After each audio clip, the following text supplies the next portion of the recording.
நீங்க மார்க்கெட்டிங் பண்ணிட்டு இருக்கிறீங்க. உங்களுக்கு நெறைய லீட் வரல, இல்ல வந்த லீட் கன்வெர்ட் ஆகல அப்டின்னா, அது மார்க்கெட்டிங் ப்ராப்ளம் இல்ல. நீங்க கஸ்டமர கரெக்ட்டா அண்டர்ஸ்டாண்ட் பண்ணிக்கல அப்டின்றது தான் ப்ராப்ளம். ஸோ கஸ்டமர கரெக்ட்டா அண்டர்ஸ்டாண்ட் பண்ணிக்கிட்டீங்க அப்டின்னா, சரியான லீடையும், வந்த லீட கரெக்ட்டாவும் நீங்க கன்வெர்ட் பண்ண முடியும்.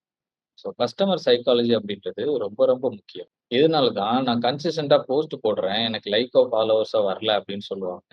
நான் ஆட் ரன் பண்றேன். எனக்கு கரெக்ட்டா லீட் கிடைக்கல அப்படின்னு சொல்லுவாங்க. இது எல்லாமே இது நெறைய நேரங்கள்ல மார்க்கெட்டிங் ப்ராப்ளம்னு நெனச்சுருவோம். இது எக்ஸாக்ட்டா மார்க்கெட்டிங் ப்ராப்ளம் மட்டும் இல்ல. நீங்க கஸ்டமர கரெக்ட்டா அண்டர்ஸ்டாண்ட் பண்ணிக்கல அப்படின்றதும் ஒரு problem.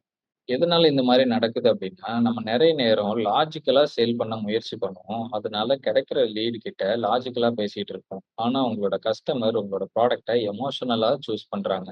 So psychology is everything. இத பத்தி தெரிஞ்சுக்கிறதுக்கு இதுக்கு முன்னால நான் போட்டிருக்கிற ரீல்ஸ போய் பார்த்தீங்க அப்டின்னா, உங்களுக்கு தெளிவு கிடைக்கிறதுக்கு பாசிபிள் இருக்கு.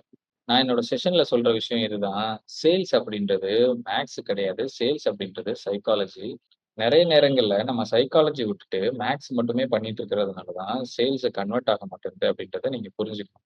கஸ்டமர் சைக்காலஜி எப்படி தெரிஞ்சுக்கிறது அப்படின்னு கொஸ்டின் கேட்டீங்கன்னா, அதுக்கான கம்ப்ளீட்டான ஒரு பிளே புக் நான் ரெடி பண்ணியிருக்கிறேன். நீங்க கஸ்டமர் சைக்காலஜி தெரிஞ்சுக்கணும்னு நெனச்சீங்கன்னா, இந்த பிளே புக் ரொம்ப ரொம்ப ஹெல்ப்ஃபுல்லா இருக்கும்.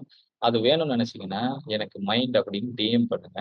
நான் உங்களுக்கு அதோட பர்ச்சேஸ் லிங்க்க அனுப்புறேன். நீங்க மார்க்கெட்டிங்